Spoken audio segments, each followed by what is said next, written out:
and every hill and mountain shall be made low, the rough places will be made plain, and the crooked places will be made straight, and the glory of the Lord shall be revealed, and all flesh shall see it together.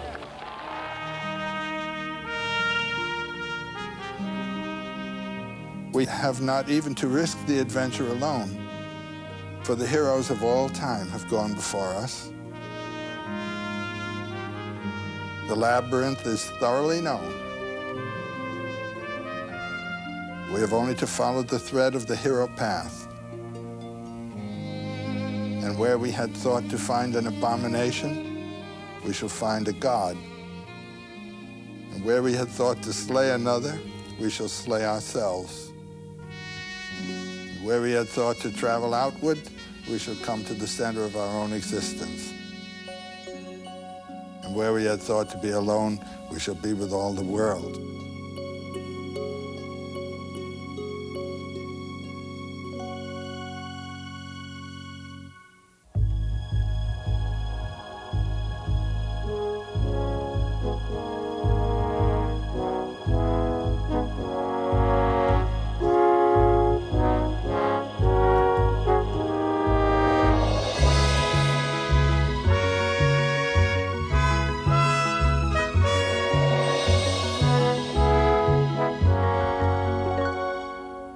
Over the past 30 years, no series I've presented on public television matched the response that greeted Joseph Campbell in The Power of Myth. When the series first aired in 1988, our stations all over the country were barraged by calls and letters asking them to repeat it. They did, again and again, turning Joseph Campbell himself into something of a mythological figure. Millions watched, the companion book became a bestseller, and Campbell's ideas were much discussed and debated in classrooms, bars, living rooms, and the media. He died before the interviews were broadcast, so he never knew what a stir he'd caused. He had lived a quiet but committed life, teaching for almost 4 decades at Sarah Lawrence College and making himself a master of comparative literature and religion. That's how he came to see myths as the transcendental link between the human and the divine. In cultures everywhere, he found, they were the stuff of dreams, the theater of the imagination, the stage where gods romped. If in modern times myths had lost some of their hold over politics, religion, and art, they remain nonetheless a powerful landmark in the personal search for meaning. When Joseph Campbell died at the age of 83, 14 years ago, he was working on a monumental historical atlas of world mythology. Among the 20 books he wrote or edited were The Hero with 1,000 Faces, and the 4-volume study of mythology called The Masks of God. Scholars and students sought him out. So did poets, writers, and artists, performers like the Grateful Dead's Mickey Hart, and storytellers like his friend George Lucas. Lucas's trilogy, Star Wars, had been deeply influenced by Campbell's work. We taped these conversations at Lucas's Skywalker Ranch in California over the last 2 summers of Campbell's life. We talked about the first storytellers, about gods and goddesses, love and marriage, ritual, art, and psychology. But we always came around to his favorite subject, the hero with 1,000 faces.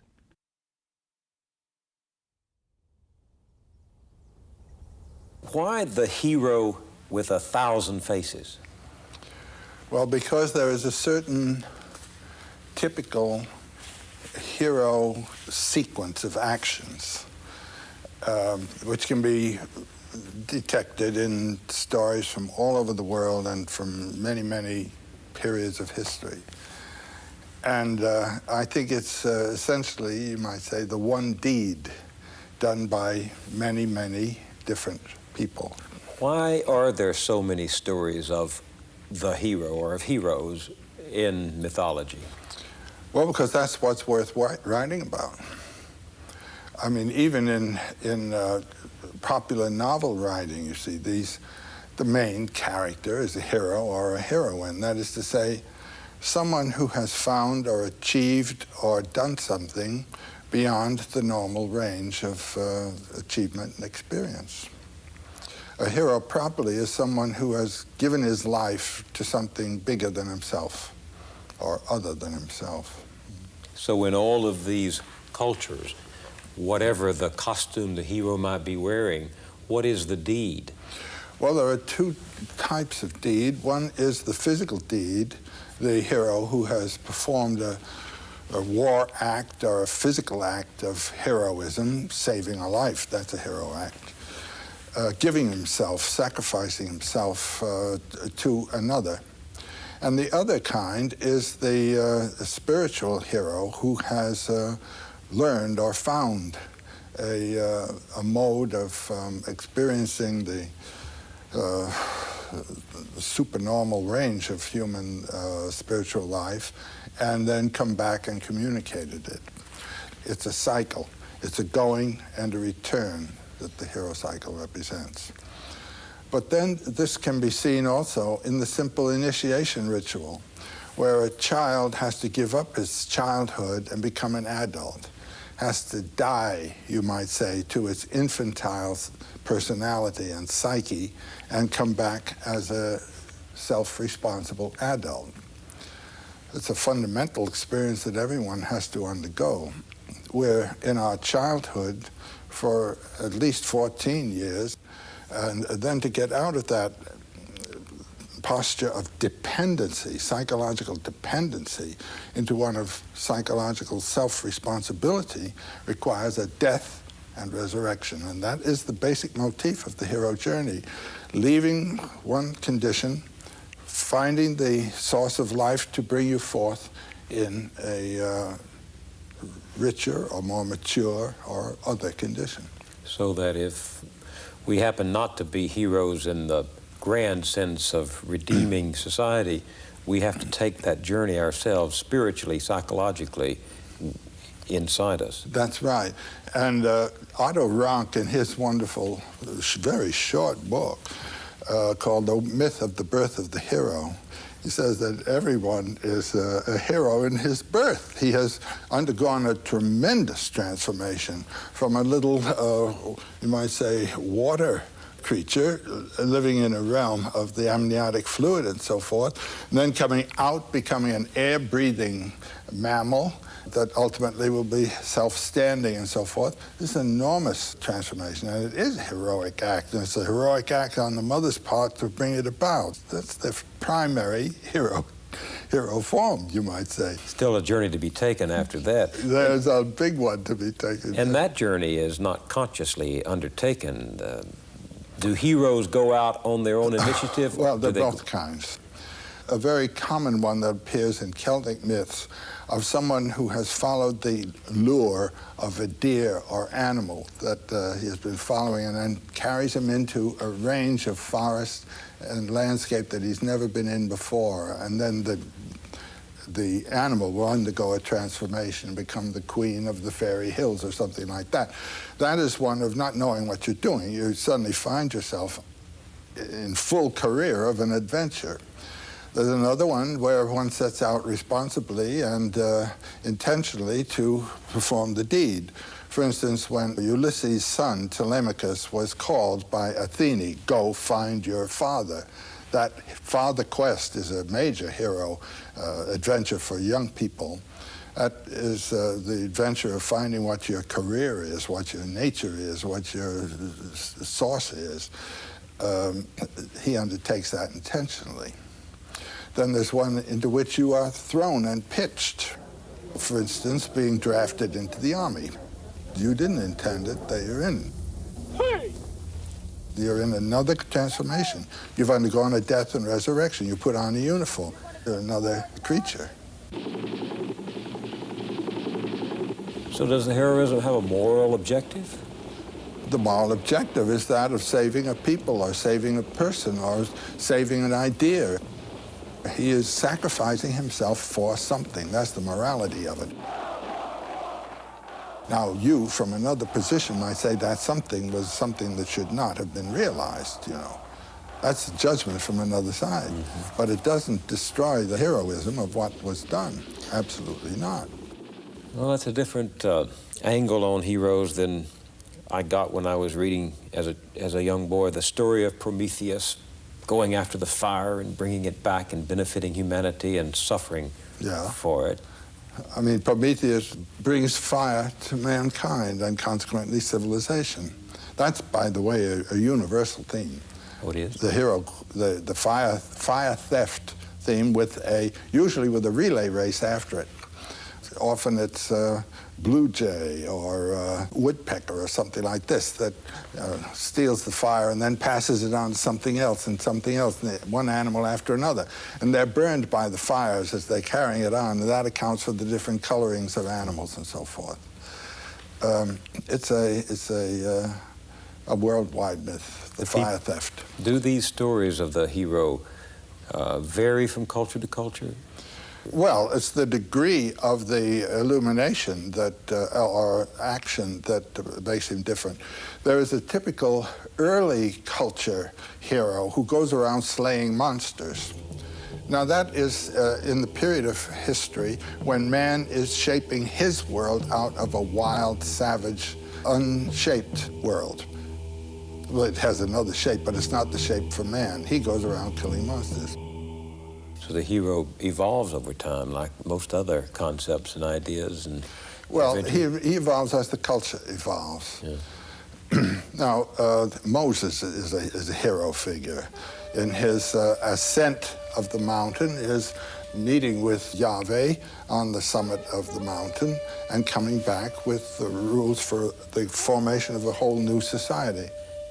That's the hero act. Departure, fulfillment, return. And on the way, there are adventures that can be paralleled also in other traditions. Now, the Buddha figure, it's like that of the Christ. Of course, 500 years earlier, you could match those two traditions right down the line, even to the characters of their apostles or their monks. Christ, now there's a perfectly good hero deed formula represented there. And he undergoes 3 temptations. The economic temptation, where the devil says, "You look hungry, young man, change the stones to bread." Jesus said, "Man lives not by bread alone, but every word from the mouth of God." Next, we have the political temptation. He's taken to the top of a mountain and shown the nations of the world and says, "You can come into control of all these if you'll bow to me." And then, "Now you're so spiritual, let's go up to the top of Herod's temple and see you cast yourself down, and God will bear you up and you won't even bruise your heel." So he says, "You shall not tempt the Lord your God." Those are the 3 temptations of Christ in the desert. The Buddha also goes into the forest, has conferences with the leading gurus of the day, and goes past them. Comes to the Bo tree, the tree of illumination, undergoes 3 temptations. They're not the same temptations, but they are 3 temptations. And one is that of lust, another is that of fear, and another is that of social duty, doing what you're told. And then both of these men come back and they choose disciples who help them establish a new way of consciousness in terms of what they have discovered there. These are the same hero deeds. These are the spiritual hero deeds. Moses, the Buddha, Christ, Muhammad literally, and we know this about him. He was a camel caravan master, but he would leave his home and go out into a little mountain cave that he found and meditate and meditate and meditate and meditate. And one day a voice says, "Write," and we have the Quran, you know. It's an old story. Sometimes it seems to me that we ought to feel pity for the hero instead of admiration. So many of them have sacrificed their own needs. They all have. And very often what they accomplish is shattered by the inability of the followers to see. Yeah. You come out of the forest with gold and it turns to ashes. That's another motif that occurs. In this culture of easy religion, cheaply achieved, it seems to me we've forgotten that all 3 of the great religions teach that the trials of the hero journey are a significant part of it, that there's no reward without renunciation and without a price. The Quran speaks, do you think that you shall enter the garden of bliss without such trials as come to those who passed before you? Well, if you realize what the real problem is, and that is of losing primarily thinking about yourself and your own self-protection, losing yourself, giving yourself to another. That's what a trial in itself, is it not? Mm-hmm. There's a big transformation of consciousness that's concerned. And what all the myths have to deal with is transformation of consciousness. That you're thinking in this way, and you have now to think in that way. Well, how is the consciousness transformed? By the trials. The test that the hero Tests undergoes. or certain illuminating revelations. Trials and revelations are what it's all about. Well, who in society today is making any heroic myth at all for us? Do movies do this? Do movies create hero myths? I don't know. Now, my experience of movies, I mean, the significant experience I had of movies was when I was a boy, and they were all really movies. They weren't talkies, they were black and white movies. And I had a hero figure who meant something to me, and he served as a kind of model for myself in my physical character, and that was Douglas Fairbanks. I wanted to be a synthesis of Douglas Fairbanks and Leonardo da Vinci. That was my idea. But those were models, were roles that came to me.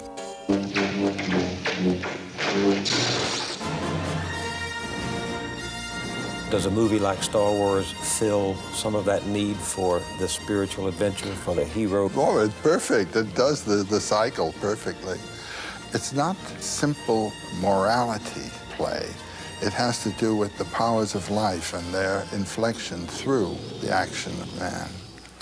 One of the wonderful things I think about this adventure into space is that the narrator, the artist, the one thinking up the story, is in a field that is not covered by our own knowledges, you know.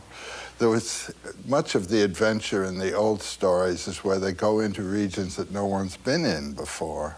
Well, we've now conquered the planet, so there are no empty spaces for the imagination to go forth and fight its own war, you know, with powers. And that was the first thing I felt there. There's a whole new realm for the imagination to open out and live its forms. Do you, when you look at something like Star Wars, recognize some of the themes of the hero throughout mythology? Well, I think that George Lucas was using standard mythological figures. The old man as the advisor.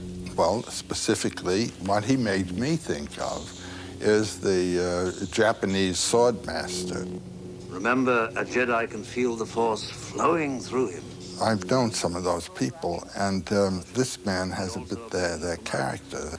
Well, there's something mythological, too, isn't there, in the sense that the hero is helped by this stranger who shows up and gives him some instrument, a sword or a sheaf of light, shaft of light. He gives him not only a physical instrument, but a psychological commitment and a psychological center. This time, let go your conscious self and act on instinct. Well, he had him exercising with that strange weapon and then pulled the mask over. That's real Japanese stuff. I'll take them myself. When I took our two sons to see it, they did the same thing the audience did at that moment when the voice of Ben Kenobi says to Luke Skywalker in the climactic moment, Use the Force, Luke. Let go, Luke. The audience broke out into They did. elation, into applause. Well, you see, this thing communicates. It is in a language that is talking to young people today, and that's marvelous.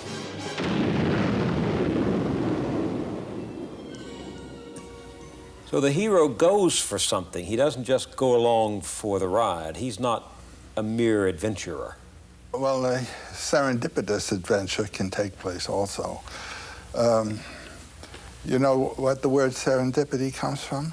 It comes from the Sanskrit, Sarandvipa, the Isle of Silk, which was formerly the name of Ceylon. And it's a story about a family that's just rambling on its way to Ceylon, and all these adventures take place.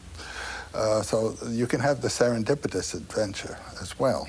Is the adventurer who takes that kind of trip a hero in the mythological He sense? is ready for it. This is a very interesting thing about these mythological themes. The achievement of the hero is one that he is ready for, and it's really a manifestation of his character. And it's amusing the way in which the landscape and the conditions of the environment match the readiness of the hero. The adventure that he's ready for is the one that he gets. Look, I ain't in this for your revolution, and I'm not in it for you, Princess. I expect to be well paid. The mercenary, Solo, begins as a mercenary and ends up as a hero. He was a very practical guy, a materialist in his character, at least as he thought of himself, but he was a compassionate human being at the same time and didn't know it. The adventure evoked a quality of his character that he hadn't known he possessed. I love you. I know. He thinks he's an egoist, he really isn't. And that's a very lovable kind of human being, I think, and there are lots of them functioning beautifully in the world. They think they're working for themselves, very practical and all, but no, there's something else pushing them.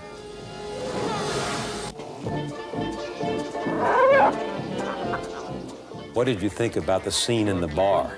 That's my favorite, not only in this piece, but of many, many pieces I've ever seen.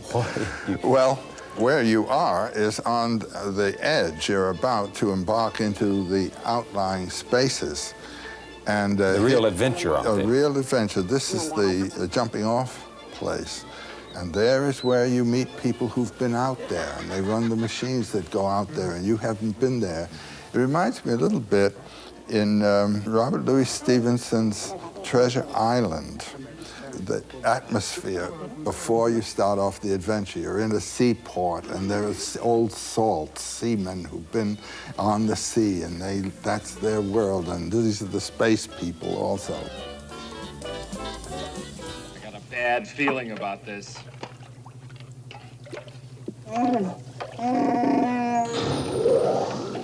The walls are Don't just stand there, try and brace it with something. But my favorite scene was when they were in the garbage compactor and the walls were closing in, and I thought, that's like the belly of the whale that Joe That's Campbell... what it is. Yeah, that's where they were. They were down in the belly of the whale. What's the mythological significance of the belly? It's the descent into the dark. Jonah in the whale. I mean, that's a standard motif of going into the whale's belly and coming out again. Why must the hero do that? The whale represents the personification, you might say, of all that is in the unconscious.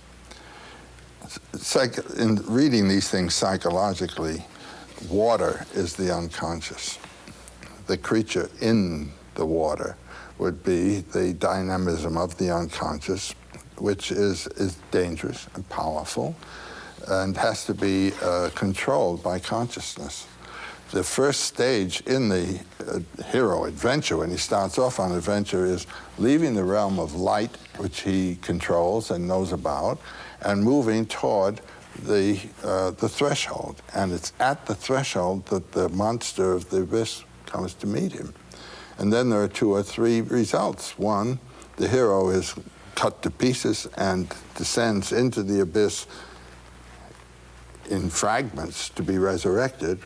Or he may kill the dragon power, as Siegfried does when he kills the dragon, but then he tastes the dragon blood. That's say he has to assimilate that power. And when Siegfried has killed the dragon and tasted the blood, he hears the song of nature. He has transcended his humanity, you know, and associated himself with the powers of nature, which are the powers of our life, from which our mind removes us. You see, this thing up here, this consciousness thinks it's running the shop. It's a secondary organ.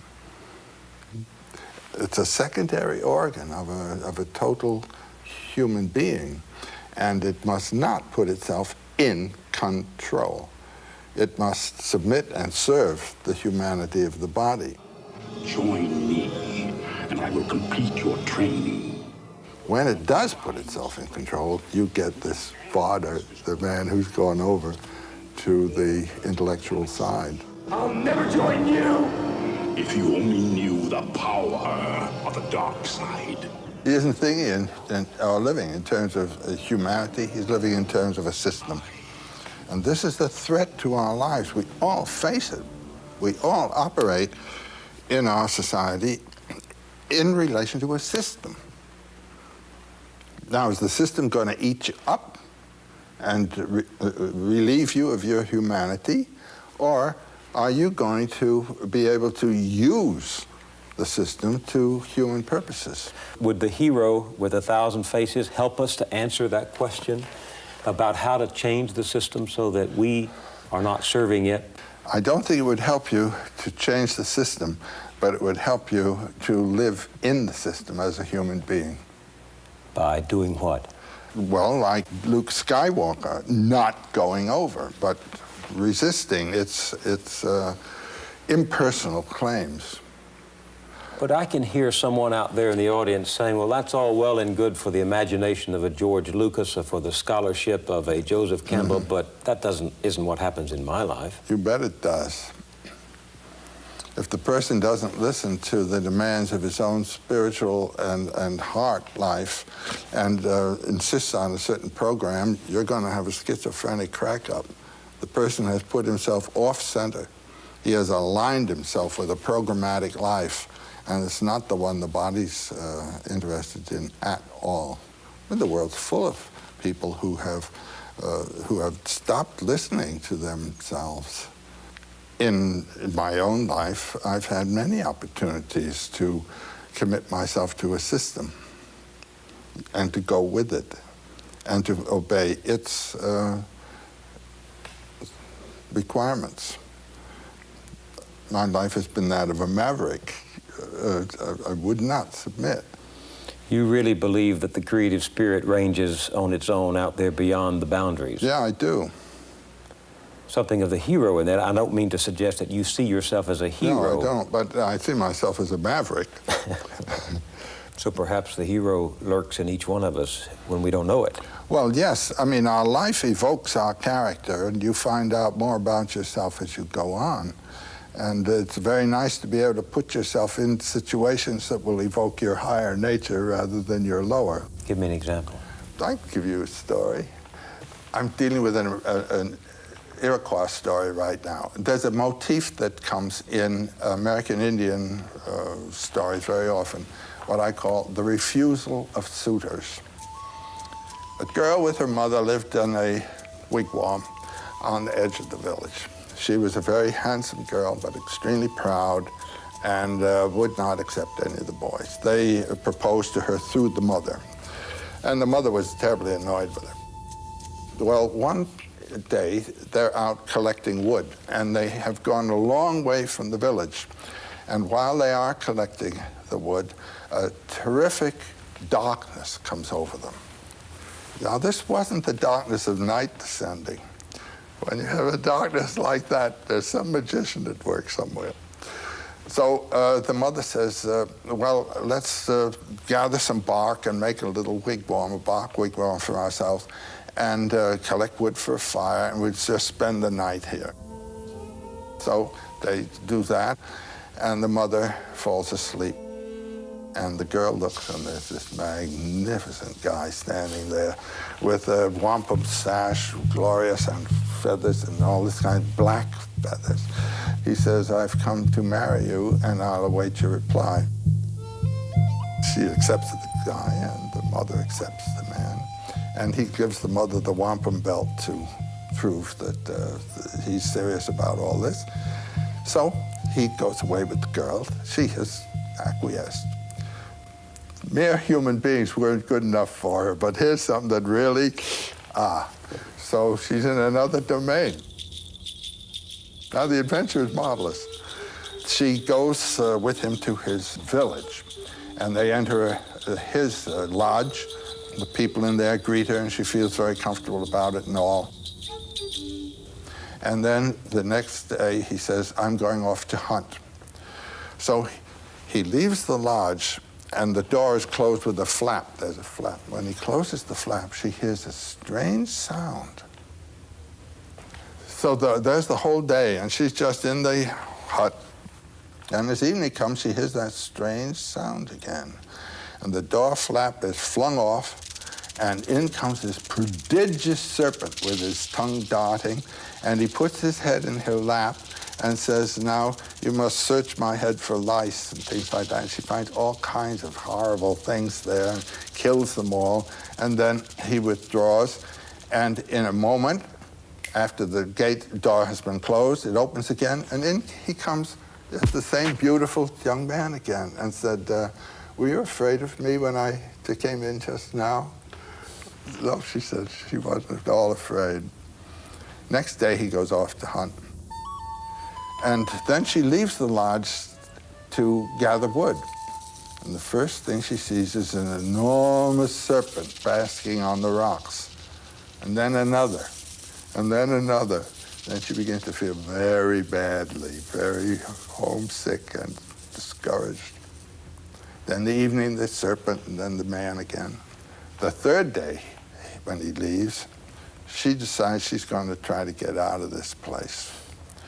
So she goes out, and she's standing in the woods thinking, and a voice speaks to her, and she turns, and there's a little old man there. And he says, darling, you are in trouble. The man that you've married is one of 7 brothers. They are great magicians.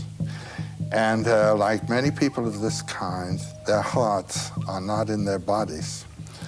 There's a collection of 7 hearts in a bag that is hidden under the bed of the eldest to whom you are married. You must go get that, and then we'll deal with the next part of the adventure.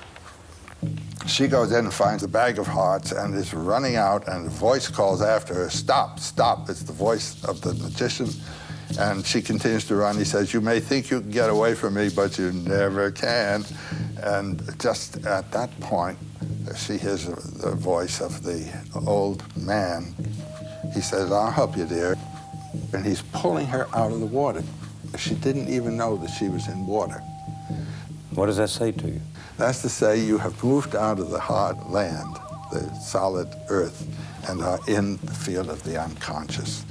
And she had pulled herself into the transcendent realm and got caught in the negative powers of the abyss, and she's being rescued now by the upper powers. What you have done has been to elevate yourself out of the local field and put yourself in a field of higher power, higher danger, and are you going to be able to handle it? If you are not eligible for this place into which you put yourself, it's going to be a demon marriage. It's going to be a real mess.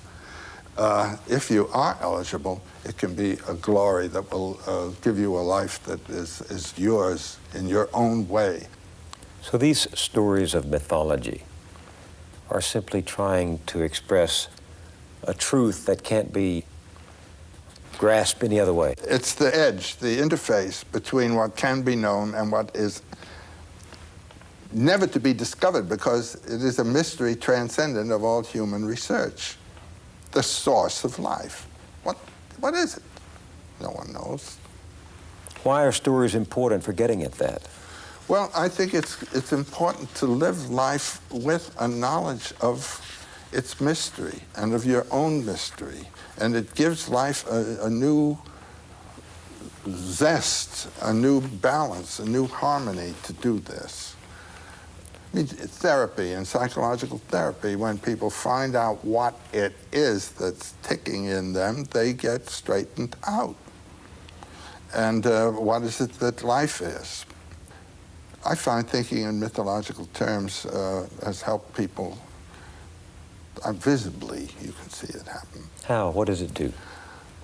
It erases anxieties. It puts them in accord with the inevitables of their life, and they can see the positive values of what are the negative aspects of what is positive. It's whether you're going to say no to the serpent or yes to the serpent. As easy as that. No to the adventure? Yeah, the adventure of being alive, of living. When I was growing up, tales of King Arthur, tales of the medieval knights, tales of the dragon slayers were very strong in my world. Dragons represent greed, really. The European dragon guards things in his cave, and what he guards are heaps of gold and virgins. And he can't make use of either of them, but he just guards. There's no vitality of experience, either of the value of the gold or of the female whom he's guarding there. Psychologically, the dragon is one's own binding of oneself to one's ego, and you're captured in your own dragon cage. And the problem of the psychiatrist is to break that dragon, open him up, so that you can have a larger field of relationships. Jung had a patient come to him who felt alone, and she drew a picture of herself as caught in the rocks. From the waist down, she was bound in rocks. And this was on a windy shore, and the wind blowing and her hair blowing, and all the gold, which is the sign of the vitality of life, was locked in the rocks. And the next picture that he had her draw had followed something he had said to her. Suddenly, a lightning flash hit the rocks, and the gold came pouring out. And then she found reflected on rocks round about the gold. And there was no more gold in the rocks. It was all available on the top.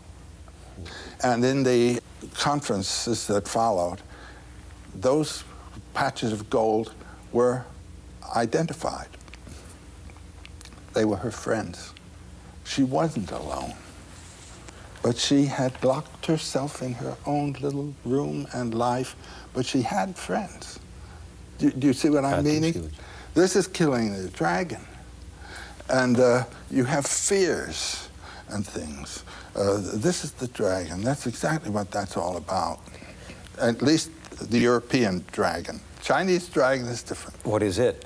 It represents the vitality of the swamps, and the dragon comes out beating his belly and saying, ha, ha, ha, ha, ha. You know, that's another kind of dragon. And he's the one that yields the bounty and the waters and all that kind of thing. He's the great, glorious thing. But this is the negative one that cuts down.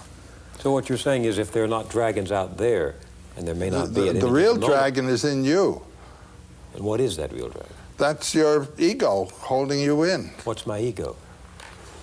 What I want, what I believe, what I can do, what I think I love, and all that. What I regard as the aim of my life and so forth. It might be too small. It might be that which pins you down. And if it's simply that of doing what the environment tells you to do, it certainly is pinning you down. And so the environment is your dragon as it reflects within yourself. How do I slay? How do you? Slay that dragon in me. What's the journey I have to make, you have to make, each of us has to make? You talk about something called the soul's high adventure. My general formula for my students is follow your bliss. I mean, find where it is and don't be afraid to follow it. Can my bliss be my life's love or my life's work? Is it my work or my life? Well, if the work that you're doing is the work that you chose to do because you are enjoying it, that's it. But if you think, oh, gee, I couldn't do that, you know, that's your dragon that's locking you in. Oh, no, I couldn't be a writer. Oh, no, I couldn't do what so-and-so is doing. Unlike the classical heroes, we're not going on our journey to save the world, but to save ourselves. And in doing that, you save the world. I mean, you do. The influence of a vital person vitalizes. There's no doubt about it. The world is a wasteland. People have the notion of saving the world by shifting it around and changing the rules and so forth. And no, any world is a living world if it's alive. And the thing is to bring it to life. And the way to bring it to life is to find in your own case where your life is and be alive yourself, it seems to me. That's the power of the teacher, isn't it? To bring vitality to others, to make others see the vitality in them, children. Well, it happens. That's one of the delights of teaching. I mean, when you're not teaching in order to have an easy job, but because you really have something to teach and you love young people and you want to give what you've got found to them. And to see them come alive is the reward of teaching. Did you say I have to take that journey and go down there and slay those dragons? Do I have to go alone?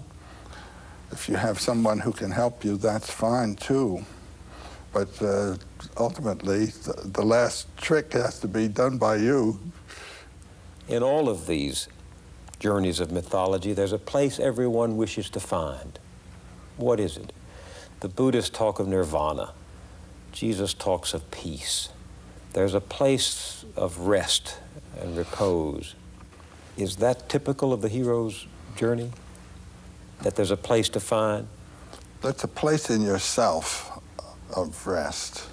Now this I know a little bit about from athletics. The athlete who is in championship form has a quiet place in himself. And it's out of that his action comes. If he's all in the action field, he's not performing properly. There's a center out of which you act. And Jean, my wife, a dancer, tells me that in dance this is true too. There's the center that has to be known and held. There it's quite physically recognized by the person. But unless this center has been found, you're torn apart. Tension comes. Now, the Buddha's word is nirvana. Nirvana is a psychological state of mind. It's not a place like heaven. It's not something that's not here. It is here in the middle of the turmoil, what's called samsara, the whirlpool of life conditions. That nirvana is what? It is the condition that comes when you are not compelled by desire or by fear or by social commitments. When you hold your center and act out of there. And like all heroes, the Buddha doesn't show you the truth, the illumination. He shows you the way to. The way. But it's got to be your way, too. I mean, how should I get rid of fear? The Buddha can't tell me how I'm going to do it. There are exercises that different teachers will give you, but they may not work for you. All a teacher can do is give you a clue of the direction. He's like a lighthouse that says there are rocks over here and steer clear. You talk a lot about consciousness. Yes. Most people hear that term and, like me, have only a veiled understanding of it. What is it? Jean and I are living in Hawaii, and we're living right by the ocean, and we have a little lanai, a little porch, and there's a coconut tree that grows up through that porch, and it goes on up. And there's a kind of vine plant, a big powerful thing with leaves like this, that has grown up the coconut tree.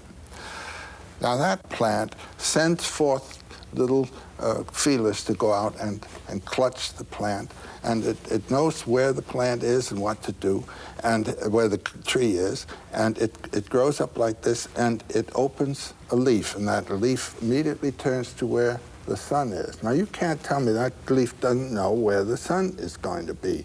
All of the leaves go just like that, what's called heliotropism, turning toward where the sun is. That's a form of consciousness. There is a plant consciousness. There is a animal consciousness. And we share all of these things. You eat certain foods, and the bile knows whether there's something there for it to go to work on. I mean, this whole thing is consciousness. I begin to feel more and more that the whole world is conscious. Certainly the vegetable world is conscious. And when you live in the woods, as I did as a kid, you can see all these different consciousnesses relating to themselves.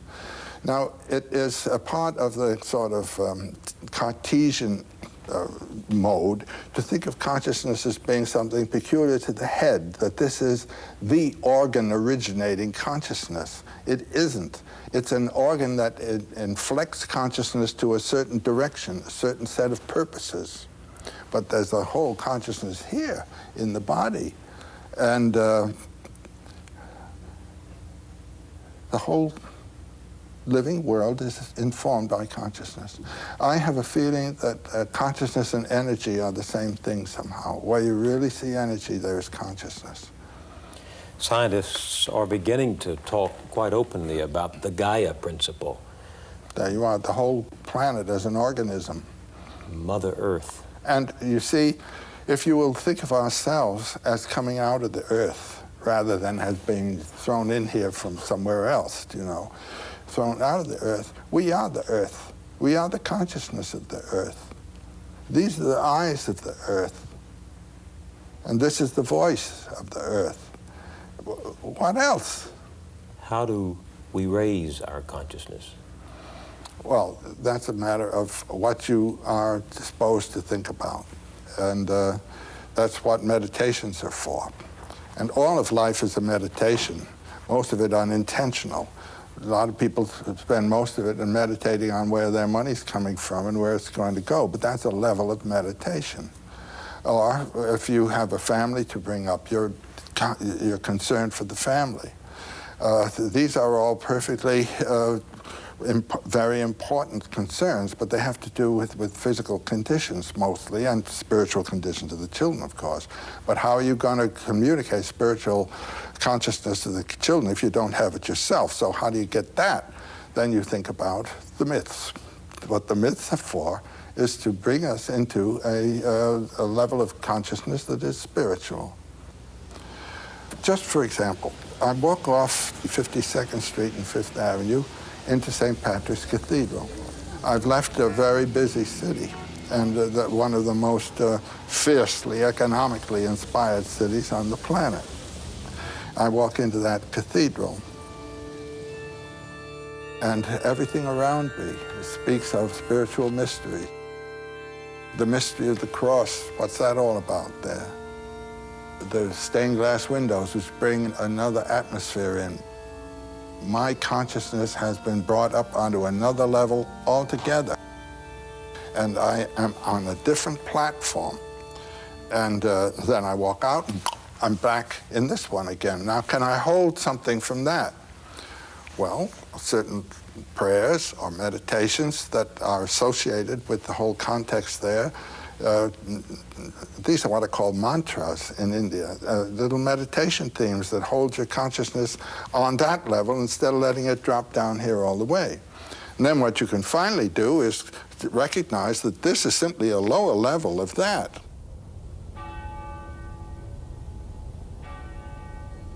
The cathedral at Chartres, which you love so much, also expresses a relationship of the human to the cosmos, doesn't it? Well, I think everyone who has spent any time at Chartres has felt something very special about this cathedral. I've been there about 8 times.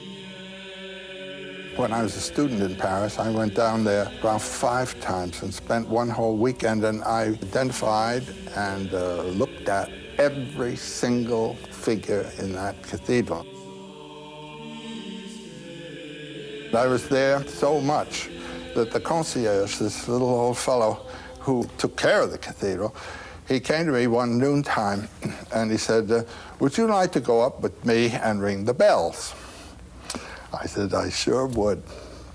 So we climbed the Flèche, the tower, up to where the great bell was, the great, enormous bronze bell. And there was a little, like a seesaw. And he stood on one end of the seesaw, and I stood on the other end of the seesaw. And there was a little bar there for us to hold on to. He gave the thing a push, and then he was on it, and I was on it. We started going up and down, and the wind blowing through our hair up there in the cathedral. And then it began underneath. Bong, you know, bong, bong. I tell you, it was one of the most thrilling adventures in my life. And when it was all over, he brought me down. He said, I want to show you where my room is. Well, in a cathedral, you have the nave, and then the transept, and then the apse. And around the apse is the choir screen. Now, the choir screen in Chartres is about that wide. And he took me in a little door into the middle of the choir screen, and there was his little bed and a little table with a lamp on it. And when I looked out, there was the Black Madonna, the vitrine, the window of the Black Madonna, and that was where he lived. Now, there was a man living in a meditation, a constant meditation. I mean, that was a very moving, beautiful thing. Well, I've been there time and time again since. What do you find when you go there? What does it say about all that we've been discussing? Well, the first thing it says is, it takes me back to a time when these principles informed the society. I mean, you can tell what's informing the society by the size of what the building is that's the tallest building in the place. When you approach a medieval town, the cathedral's the tallest thing in the place. When you approach a 17th century city, it's the political palace that's the tallest thing in the place. And when you approach a modern city, it's office buildings and dwellings that are the tallest things in the place. And if you go to Salt Lake City, you'll see the whole thing illustrated right in front of your face. First, the temple was built. The temple was built right in the center of the city. I mean, this was a proper organization. That's the spiritual center from which all flows in all directions. And then the Capitol was built right beside the temple. And it's bigger than the temple. And now the biggest thing is the office building that takes care of the affairs of both the temple and the political building. That's the history of Western civilization, from the Gothic through the princely periods of the 16th, 17th, 18th centuries to this economic world that we're in now. In New York now, the debate is over who can build the tallest building, not to praise, but to build the tallest building. Yeah, and they are magnificent. I mean, some of the things that are going up in New York now really are, and this is a kind of architectural triumph. And what it is the statement of the city. We are a financial power center, and look what we can do. It's a kind of virtuosic, acrobatic stunt. Will new myths come from there? Well, something might. You can't predict what a myth is going to be any more than you can predict what you're going to dream tonight. Myths and dreams come from the same place. They come from realizations of some kind that have then to find expression in symbolic form. And the only myth that's going to be worth thinking about in the immediate future is one that's talking about the planet. Not this city, not these people, but the planet and everybody on it. That's my main thought for what the future myth is going to be. And what it will have to deal with will be exactly what all myths have dealt with. The maturation of the individual, the gradual, the pedagogical way to follow from dependency through adulthood to maturity, and then to the exit, and how to do it. And then how to relate to this society, and how to relate this society to the world of nature and the cosmos. That's what the myths have all talked about. That's what this one's got to talk about. But the society that it's got to talk about is the society of the planet. And until that gets going, you don't have anything. There's that wonderful photograph you have of the Earth seen from space. And it's very small, and at the same time, it's very grand. You don't see any divisions there of nations or states or anything of the kind. this might be the symbol, really, for the new mythology to come. That is the country that we are going to be celebrating. And those are the people that we are one with.